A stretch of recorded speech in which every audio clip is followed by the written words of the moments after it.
وقت مرنے والے کو دائیں بائیں جہاں تک نظر جاتی ہے فرشتے ہی فرشتے دکھائی دیتے ہیں۔ مسلمان کے پاس رحمت کے فرشتے ہوتے ہیں اور کافر کے پاس عذاب کے فرشتے ہوتے ہیں۔ یعنی مرنے والا جس کیٹیگری میں رہے گا، جس حالت میں مرے گا، اسی طرح کے فرشتے اس کے پاس رہیں گے۔ اگر کوئی ایمان کے ساتھ اس دنیا سے جاتا ہے تو اس کے پاس موت کے فرشتے ہوں گے جو رحمت کے ساتھ ہوں گے خدا کی، اور اگر جانے والا اپنے ایمان پر نہیں جاتا، حالت کفر میں مرتا ہے، تو اس کے پاس عذاب کے فرشتے ہوں گے جو اسے خدا کی جانب سے عذاب دیں گے۔ اس وقت کافر کو بھی اسلام کے سچے ہونے کا یقین ہو جاتا ہے۔ کب؟ جب وہ موت کے فرشتوں کو دیکھتا ہے، اس وقت اس کی عقل سے تمام پردے ہٹ جاتے ہیں کہ کاش میں بھی مرنے سے پہلے دین اسلام کو قبول کر لیتا، لیکن اس وقت کا ایمان معتبر نہیں ہوتا ہے نا، کیونکہ مرنے کے وقت جب کوئی ایمان لاتا ہے تو اس وقت اس کے ایمان کی کوئی اہمیت نہیں ہوتی، کیونکہ وہ دیکھ کر ایمان لاتا ہے، اور ایمان نام ہے بغیر دیکھے خدا کو ماننے کا اور رسول اللہ صلی اللہ علیہ وسلم کی بتائی ہوئی شریعت پر عمل کرنے کا۔ کیونکہ ایمان تو اللہ اور رسول کی بتائی باتوں پر بے دیکھے یقین کرنے کا نام ہے، اور اب تو فرشتوں کو دیکھ کر ایمان لاتا ہے نا، تو اب اس وقت اس کا ایمان لانا کوئی کام نہیں دے گا۔ اس لیے ایسے ایمان لانے سے مسلمان نہ ہوگا۔ مسلمان کی روح آسانی سے نکالی جاتی ہے اور اس کو عذاب کے فرشتے اور آسانی سے نکالی جاتی ہے، اور اس کو عذاب کے فرشتے بڑی عزت سے لے جاتے ہیں۔ اس کو مسلمان، اگر مسلمان ہے اور اگر مرتا ہے تو اس کی روح کو کس طرح نکالا جاتا ہے؟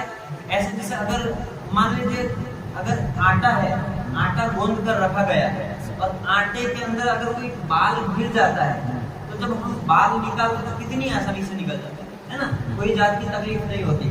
اسی طرح اگر جب کوئی مومن مرتا ہے نا تو اس کے جسم سے جب فرشتے روح نکالتے ہیں نا تو اسی طرح نکالتے ہیں کہ اسے لمحہ بھر بھی تکلیف نہیں ہوتی ہے نا، اور فرشتے جب اسے لے کر جاتے ہیں تو اسے بڑی عزت کے ساتھ لے کر نکلتے ہیں وہاں سے، اور کافر کی روح بڑی سختی سے نکالی جاتی ہے اور اس کو عذاب کے فرشتے بڑی ذلت سے لے جاتے ہیں۔ مرنے والے کا جیسا جیسا عمل تھا ویسے اسی اعتبار سے اس کو لے کر جائیں گے۔ مرنے کے بعد روح کسی دوسری بدن میں جا کر پھر پیدا نہیں ہوتی ہے نا، حالانکہ ہمارا عقیدہ تو ہے کہ مرنے کے بعد سیدھا کہاں ہمیں اٹھنا ہے، پھر قیامت کے وقت جب سور پھونکا جائے گا۔ لیکن کچھ احمد لوگ ایسے بھی ہیں جو کہتے ہیں کہ مرنے کے بعد پھر سے 7 جنم ملتے ہیں، جو جیسا عمل کرے گا، جیسے پنیہ کرے گا، ایسے انہیں زندگی دی جاتی ہے۔ کوئی بندر کی شکل میں پیدا ہوتا ہے تو کوئی کتے کی شکل میں پیدا ہوتا ہے، مطلب جس کا جیسا عقیدہ، ان لوگوں کا عقیدہ یہ ہے۔ لیکن ہمارا عقیدہ یہ ہے کہ مرنے کے بعد موت سے کوئی واپس نہیں لوٹتا، وہ صرف ایک ہی بار اٹھے گا۔ کب؟ جب موت حضرت اسرافیل علیہ السلام سور پھونکیں گے، اس وقت وہ قبر سے اٹھے گا۔ بلکہ قیامت آنے تک عالم برزخ، اب یہ عالم برزخ جس طرح عالم ارواح ہے نا، عالم ملکوت ہے، اسی طرح یہ مطلب دنیاوں کے نام، اس کے دنیا کے عالم دنیا ہے نا، عالم برزخ یہ ایسا مقام ہے جو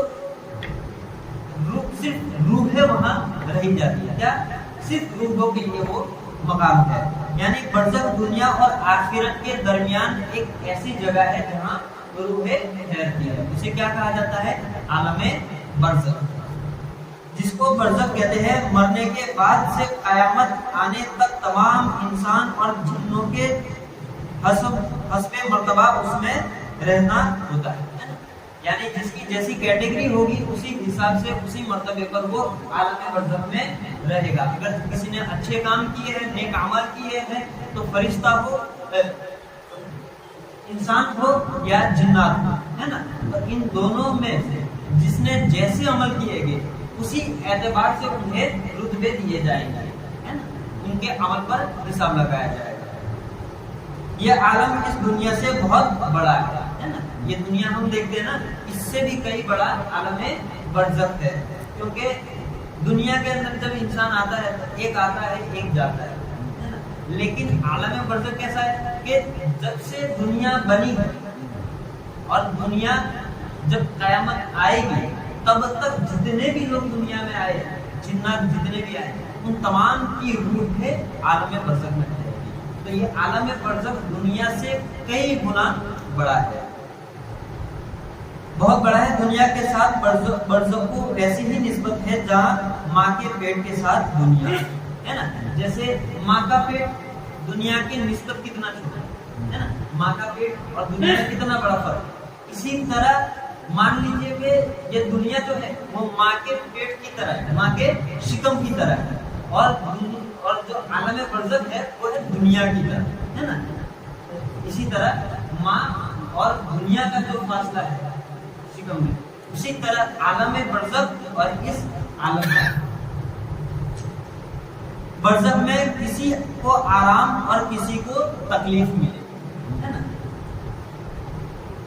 برزخ میں کسی کو آرام اور کسی کو تکلیف میں رہتے ہیں۔ یہ خیال کہ روح کسی دوسرے بدن میں چلی جاتی ہے، چاہے آدمی کا بدن ہو یا جانور کا یا پیڑ پودوں میں ہو، یہ غلط ہے نا۔ انسان جب مرتا ہے تو اس کی روح عالم برزخ کے علاوہ کہیں نہیں جاتی۔ اس کا ماننا کفر ہے۔ اگر کوئی یہ مانے کہ کوئی مر گیا اور مرنے کے بعد کہتے ہیں نا کہ اس کے اندر تو پھلانے کی روح آ گئی ہے نا، کہتے ہیں نا پھلانے کی آتما آ گئی، تو یہ ماننا کفر ہے۔ کیا ہے؟ کفر ہے، کیونکہ روح کہاں رہے گی؟ صرف عالم برزخ میں، اس کے علاوہ کہیں نہیں رہے گی، اور اس کو آہوگان اور تناشق کہتے ہیں۔ موت یہ ہے کہ روح بدن سے نکل جائے، لیکن نکل کر روح مٹ نہیں جاتی۔ روح کیا ہے؟ مٹتی نہیں، بلکہ باقی رہتی ہے، بلکہ عالم برزخ میں رہتی ہے۔ مرنے کے بعد روح کہاں جاتی ہے؟ اب یہ بھی سوال ہے، مرنے کے بعد روح کہاں رہتی ہے؟ کیونکہ کچھ لوگ ایسے ہیں جو کہتے ہیں کہ مرنے کے بعد روح تڑپتی بھٹکتی رہتی ہے نا، اور پھر کیا کہتے ہیں کہ اس کے اوپر تو اس کا سایہ پڑتا ہے۔ یہ بات یاد رکھیں کہ جو لوگوں کے اوپر سایہ رہتا ہے نا، وہ کسی انسان کی روح کا نہیں رہتا، وہ جنات ہوتے ہیں۔ کیا ہوتے ہیں؟ جنات۔ جو جنات میں بھی طرح طرح کے ہوتے ہیں، کوئی اچھا ہے، کوئی نیک ہے، کوئی برا ہے نا۔ جس طرح انسانوں میں پیدا ہوتے ہیں بچے، اسی طرح جناتوں میں بھی پیدا ہوتے ہیں۔ تو یہ جو شریر قسم کے ہوتے ہیں جو بدماشی کرتے ہیں، وہ ان لوگوں پر رہتے ہیں نا، ان لوگوں کو ستاتے ہیں، اس وجہ سے ایسی حرکتیں کرتے ہیں۔ تو آج لوگ کیا کہتے ہیں؟ اس کے اندر تو بدری آ گیا ہے نا، اس کے اندر پھلانے کی آتما، یہ سراسر غلط ہے۔ یہ اگر کوئی کہتا ہے ایسا تو ہمیں اب اس کو سمجھانا ہے کہ بھائی ایسی چیزیں ماننا کفر ہے، کیونکہ روح نکلنے کے بعد جسم سے صرف برزخ میں جاتا ہے۔ ایمان و عمل کے اعتبار سے ہر ایک روح کے لیے الگ جگہ مقرر ہے نا، جس کے جیسا عمل رہے گا اسی اعتبار سے اس کے لیے الگ جگہ رکھی گئی۔ قیامت آنے تک وہی رہے گی، کسی کی جگہ عرش کے نیچے ہے اور کسی کے علل علیین میں ہے، اور کسی کی چاہے زمزم شریف میں ہے نا، کسی کی زمزم کے کنویں پر ہے، کسی کی عالم علیین میں ہے نا۔ جس کی جیسی حیثیت، جس کے جیسے عمل، اسی طرح اس کو مقام عطا کیا گیا۔ کسی کی جگہ اس کی قبر پر ہے، اور کوئی اسی قبر میں جہاں اس مردے کو دفنایا گیا ہے اسی میں اس کو رکھا گیا ہے۔ اور کافروں کی روح قید رہتی ہے، کہاں رہتی ہے؟ قید میں رہتی ہے۔ کسی کی چاہ وہ کسی چاہ پر گوشت میں، کسی کی سجین میں، اور کسی کی اس کی مرگھٹ پر یا قبر پر ہے نا۔ مطلب اب کسی کی کہاں رہتی ہے؟ قید خانے میں رہتی ہے، کسی کی مرگھٹ پر یعنی جہاں وہ مرتا ہے اسی جگہ پر رہتی ہے، یا کسی کی قبر میں رہتی ہے، مطلب ایک ہی جگہ پر قید ہے۔ کس کی؟ کافر کی، مسلمان کی۔ کیا روح بھی مرتی ہے؟ بہرحال روح مرتی مٹتی نہیں بلکہ باقی رہتی ہے، اور جس حال میں بھی ہو اور جہاں کہیں بھی ہو اپنے بدن سے ایک طرح کا لگاؤ رکھتی ہے نا۔ اسی لیے تو جب اب دیکھیں نا کہ جب انسان مرتا ہے قبر میں جب اس کو سزا دی جاتی ہے نا، فرشتے بڑے بڑے کوڑوں سے اس کو سزا دیتے ہیں نا، یہاں تک کہ جب اس کو ہتھوڑا پڑتا ہے نا تو ہتھوڑا ایسا پڑتا ہے کہ اس کا پورا شریر چور چور ہو جاتا ہے۔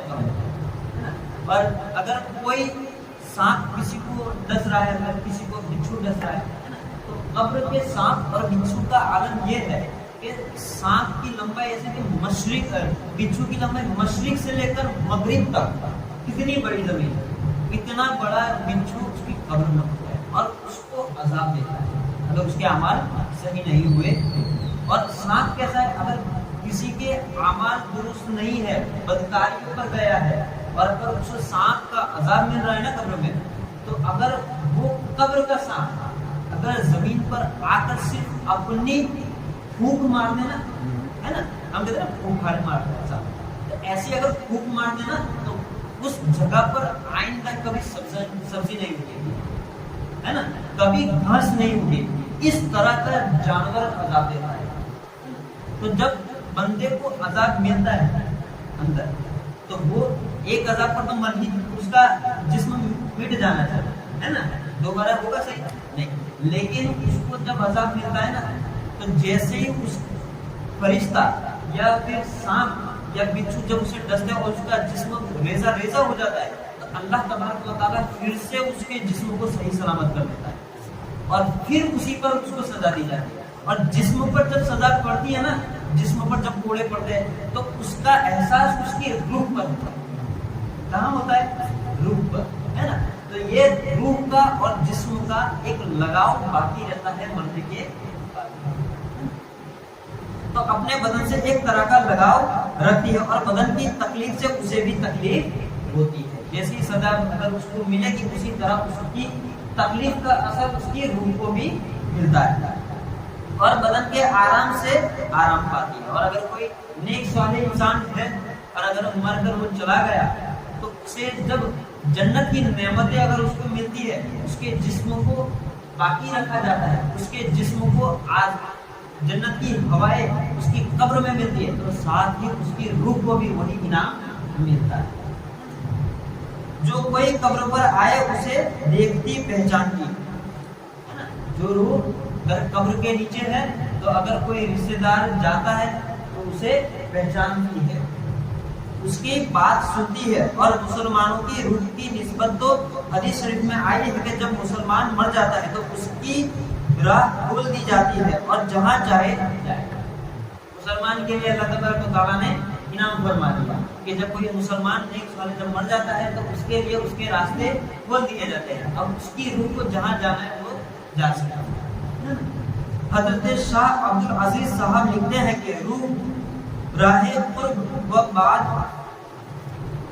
بعد مکانی یکساں است، ہے نا، یعنی روح کے لیے کوئی جگہ دور یا نزدیک نہیں بلکہ سب جگہ برابر ہے، نہ اس کے لیے کوئی جگہ دور ہے نہ اس کے لیے کوئی جگہ، سب ایک طرح ہے، پل بھر کی بات ہے، پل بھر میں اگر اس نے ارادہ کر دیا کہ یہاں جانا ہے تو پل بھر میں وہاں پہنچ جائے گا۔ روح کی موت اور بعض احوال، جو یہ مانے کہ مرنے کے بعد روح مٹ جاتی ہے وہ بد مذہب کیا ہو جائے گا؟ بد مذہب ہو جائے گا اور مردہ کلام بھی کرتا ہے، کیا کرتا ہے؟ بات چیت بھی مردہ کرتا ہے، اور اس کی بولی عوام جن اور انسانوں کے سوا حیوانات وغیرہ سنتے ہیں، یعنی نہ تو جنات اس کی بولی کو سن سکتے ہیں نہ ہی انسان اس کی بولی کو سن سکتے ہیں، صرف حیوانات، کون؟ یہ کتا ہو گیا، جانور ہو گئے، یہ لوگ مردوں کی باتوں کو سن سکتے ہیں، باقی اس کے علاوہ نہ تو جن سن سکتا ہے نہ ہی انسان سن سکتا ہے۔ ہاں البتہ جو اللہ کے مقربین بندے ہیں جن کو اللہ تبارک و تعالیٰ کا فضل حاصل ہوا ہے وہ ان مردوں کے بات کو بھی سن سکتے ہیں نا، جو اولیاء اللہ ہے وہ ان کو یہ خصوصیت رب کی جانب سے حاصل ہوئی ہے۔ قبر کا دبانا، دفن کے بعد قبر مردے کو دباتی ہے، مومن کو اس طرح جیسے ماں بچے کو، اور کافر کو اس طرح کے ادھر کی پسلیاں ادھر ہو جاتی ہے۔ مومن اگر مر کر اس کو دفنا دیا گیا تو اسے کیسے دبائے گی؟ جیسے ماں اپنے بچے کو، ماں کتنی پیار سے دباتی ہے، اگر ماں اپنے بچے کو دباتی ہے تو کیا بچے کو تکلیف کا احساس ہوتا ہے؟ نہیں نا۔ اسی طرح اگر کوئی مسلمان مومن بندہ مرا ہے نا تو اسے قبر ایسے ہی دبائے گی جیسے ماں اپنے بچے کو دباتی ہے۔ اور اگر کوئی کافر مرا تو اس کی پسلیوں کا حل یہ ہوگا کہ جب وہ دبائے گی تو یہاں کی جو پسلیاں ہے وہ اس طرف نکل پڑے گی اور ادھر کی پسلیاں اس طرف نکل پڑے گی، یعنی اس کو چکنا چور کر کے رکھ دے گی۔ جب لوگ دفن کر کے لوٹتے ہیں تو مردہ ان کے جوتوں کی آواز سنتا ہے نا۔ منکر نکیر کیسے ہے، کب آتے ہیں اور کیسے سوال کرتے ہیں؟ فرشتے، ہم نے تو سنا ہے نا کہ فرشتے آتے ہیں، تو ان کی شکل و صورت کیا ہے، وہ کیسے دکھتے ہیں، تو تمام چیزوں کو بتایا گیا ہے۔ رسول اللہ نے تمام چیزوں کو واضح طور پر بتا دیا ہے۔ منکر نکیر کیسے ہے، کب آتے ہو اور کیا سوال کرتے ہیں؟ اس وقت منکر نکیر دو فرشتے زمین چیرتے ہوئے آتے ہیں، ان کی شکل بہت ڈراؤنی ہوتی ہے نا، زمین کو چیرتے ہوئے آتے ہیں، ان کی شکل کیا ہے، بہت ہی ڈراؤنی۔ ان کا بدن کالا، آنکھیں نیلی اور کالی بہت بڑی بڑی، جن سے آگ کی طرح لپٹیں نکلتی ہیں۔ ان کے ڈراونے بال سر سے پاؤں تک ہیں، کہاں سے؟ سر سے پیر تک کے ان کے بال ہیں۔ ان کے دانت بہت بڑے بڑے ہیں، جن سے زمین چیرتے ہوئے آتے ہیں۔ اب اگر انسان جیتے جی اگر ایسا دیکھ لے تو اس کا منظر کیا ہوگا؟ وہ اپنی پوری زندگی گناہوں سے ایسا بچے گا جیسے انسان زہر پینے سے بچتا ہے نا۔ اپنی پوری زندگی صرف خدا کی عبادت میں لگا رہے گا اگر اس نے یہ حال دیکھ لیا اپنے جیتے جیتے۔ مردے کو جھنجھوڑتے ہیں اور جکڑ کر اٹھاتے ہیں نا، ایسے ایسے مردے کو جب زمین پھاڑتے ہوئے آتے تو پورا اس کو ہلا کر اٹھا دیتے ہیں فرشتے، اور بہت سختی کے ساتھ بڑی کڑی آواز سے یہ تین سوال کرتے ہیں: من ربک، یعنی تیرا رب کون ہے؟ ما دینوں کا، تیرا دین کیا ہے؟ ما کنت تقول فی ھذا الرجل، ان کے بارے میں تو کیا کہتا تھا؟ مردہ اگر مسلمان ہے تو پہلے سوال کا یہ جواب دے گا رب اللہ، میرا رب اللہ ہے۔ کیا کہے گا؟ میرا رب اللہ ہے۔ اور دوسرے کا دین الاسلام، یعنی میرا دین اسلام ہے۔ اور تیسرے سوال کا جواب یہ دے گا کہ وہ رسول اللہ صلی اللہ علیہ وسلم، یہ نبی کریم صلی اللہ علیہ وسلم ہے، یہ اللہ کے رسول ہے اور اللہ کی طرف سے ان پر رحمتیں نازل ہو اور سلام ہو۔ اب آسمان سے یہ آواز آئے گی، کب؟ جب بندہ یہ تینوں سوالوں کے جواب دے دے گا تب آسمان سے ایک آواز آئے گی کہ میرے بندے نے سچ کہا ہے نا۔ خدا آواز دے گا کہ میرے بندے نے کیا کیا؟ سچ کہا ہے، اس لیے جنت کا بچھونا بچھاؤ اور جنت کے کپڑے پہناؤ اور جنت کا دروازہ کھول دو۔ کب؟ جب اس نے یہ تینوں سوالوں کے جواب دے دیے تب۔ اور انشاءاللہ مسلمان مومن اس سوالوں کے جواب کو آسانی کے ساتھ دے ہی دے گا۔ اب جنت کی ٹھنڈی ہوا اور خوشبو آتی رہے گی اور جہاں تک نگاہ پھیلے گی وہاں تک قبر چوڑی چمکیلی کر دی جائے ہے نا۔ ہم جب اس کو دفنا کر جاتے ہیں تو کتنی ہوتی ہے؟ جتنا انسان کا جسم ہوتا ہے نا، لیکن جیسے اس نے سوالوں کے جواب دے دیے تو اللہ تبارک و تعالیٰ اس کی قبر کو کیسے چوڑی کر دے گا؟ جہاں تک ہماری نظر پہنچتی ہے نا۔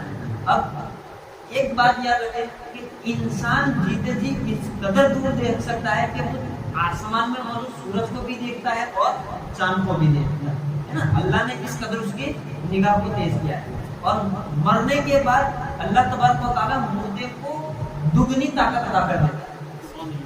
یہ دگنی طاقت ہے تبھی تو وہ اس کے کانوں سے مٹی کے اندر ہونے کے باوجود بھی تو سنتا ہے نا، اپنے آنکھوں سے وہ مٹی کے اوپر بھی دیکھتا ہے کہ میرا رشتہ دار ہے نا، وہ باتوں کو سنتا ہے۔ تو جب وہ مر گیا اور اس کی نگاہوں کو اللہ نے دگنی طاقت دے دی تب اس کی قبر کا عالم کیا ہوگا، کس قدر دور تک اس کی نگاہ جائے گا، ہے نا؟ تو جہاں تک اس کی نگاہ پہنچے گی اس کی قبر کیا ہوگی؟ کشادہ ہوگی، چوڑی ہوگی اور ساتھ میں چمکیلی ہوگی، روشنی ہوگی اس کی قبر۔ یہ اللہ کا انعام ہے اپنے بندوں پر۔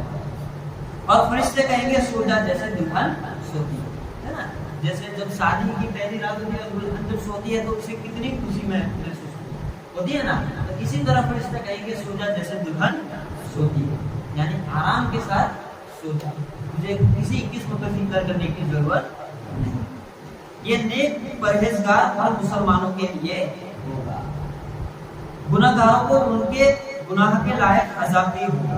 اگر مسلمان ہے لیکن اگر اس نے گناہ کیا ہے تو ان گناہوں کے لائق اسے عذاب بھی ہوگا۔ ایسا نہیں ہے کہ ہمیں بے فکر نہیں ہو جانا ہے کہ ہمیں اب عذاب نہیں ہونے والا تو ہم جو چاہے پڑھ آئے گا، یاد رکھیں اس کے گناہوں کے حساب سے اس کو عذاب بھی دیا جائے گا۔ ایک زمانے تک پھر بزرگوں کی شفاعت سے یا ایصال ثواب اور دعائے مغفرت سے یا محض اللہ کی مہربانی سے یہ عذاب اٹھ جائے گا، عذاب تو ملے گا لیکن ساتھ میں جب خدا کی دریائے رحمت جوش میں آ گئی تو اللہ تعالیٰ اسے بخش دے گا۔ ہم ایصال ثواب کرتے ہیں نا، تو یہ ہمارا ایصال ثواب کرنا اپنے بزرگوں کو، اپنے مردوں کو، یہ بھی ان کے لیے بخشش کا ذریعہ ہے نا۔ تو اگر ہم درود پڑھتے ہیں تو اس کو رسول اللہ کی وسیلہ بنا کر اپنے مرحومین کو بھی ایصال ثواب کر دیا ہے نا۔ اور پھر چین ہی چین ہو، اور اگر مردہ کافر ہے تو سوال کا جواب نہ دے سکے گا اور کہے گا ہا ہا ہا لا ادری، افسوس افسوس مجھے کچھ معلوم ہے نا۔ اگر کافر ہوا تو کیا کہے گا؟ افسوس افسوس مجھے کچھ معلوم نہیں۔ اب ایک پکارنے والا آسمان سے پکارے گا کہ یہ جھوٹا ہے، کیا کہے گا؟ یہ جھوٹا ہے۔ اور یہ جھوٹا کس وجہ سے کہلایا گیا ہے؟ کہ رسول اللہ نے تو کہہ دیا تھا نا کہ خدا ایک ہے، اس پر ایمان رکھو ہے نا، شریعت پر چلو۔ اب اس نے خدا کے رسول کے فرمان کو جھٹلا دیا تھا دنیا میں اور اس خدا پر یقین نہیں رکھا، تو جب وہ قبر میں گیا، جب اس نے سوال کے جواب نہیں دیے، اب کیا کہا گیا؟ نیلا دینے والا کیا کہے گا کہ یہ جھوٹا ہے نا۔ اس کے لیے آنکھ کا بچھونا بچھا دو ہے نا، اور آنکھ کے کپڑے پہناؤ اور جہنم کا ایک دروازہ کھول دو اور اس کی گرمی اور لپٹ پہنچے گی اور عذاب دینے کے لیے 2 فرشتے مقرر ہوں گے جب بڑے بڑے ہتھیار سے مارتے رہیں گے اور سانپ بچھو بھی کاٹتے رہیں گے اور قیامت تک طرح طرح کے عذاب ہوتے رہیں گے۔ یہ کس کا ہے؟ جس نے اللہ تبارک و تعالیٰ کی نافرمانی کی اور بغاوت پر اڑا رہا ہے نا۔